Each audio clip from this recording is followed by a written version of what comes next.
Hani aytiyatlayan mı senin beni? Ben olsa süyen yürüktün seni. Yadımda o kara gözlerim. Unutup bilemek men seni, men seni.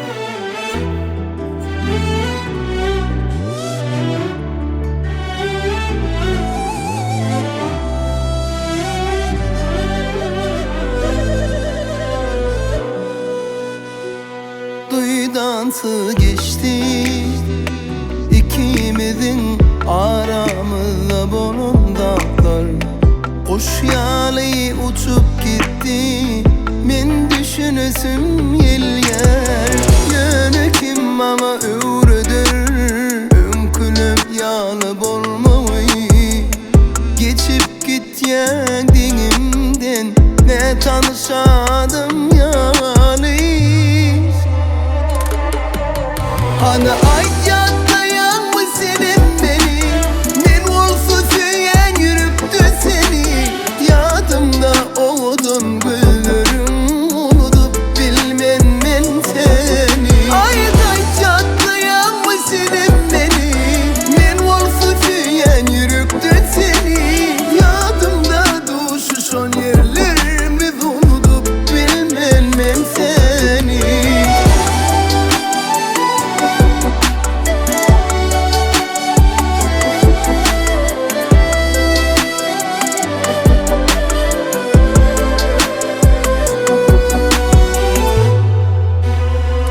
Kim bize derim be gülüm, bizim akvalımızı çözdü.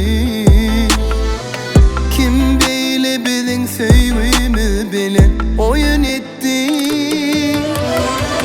Benim hevesi diyen önkülüm yalı bolmayı. Salam vermediğimden ne tanışadım yalı.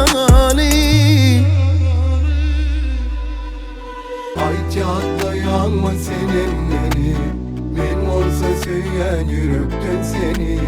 Yadımda o kara güllerim, unutup bilmem men seni. Aytiyatlayan mı senin beni? Men olsa süyen yürüktün seni. Yadımda düşüşon yerlerimiz, unutup bilmem men seni. Ayday sana yatlayan mı beni? Men olsa süyen yürüktün seni.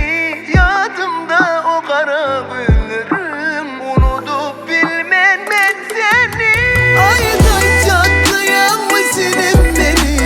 Men olsa süyen yürüktün seni. Yadımda düşüşon yerlerimiz, unutup bilmem men seni.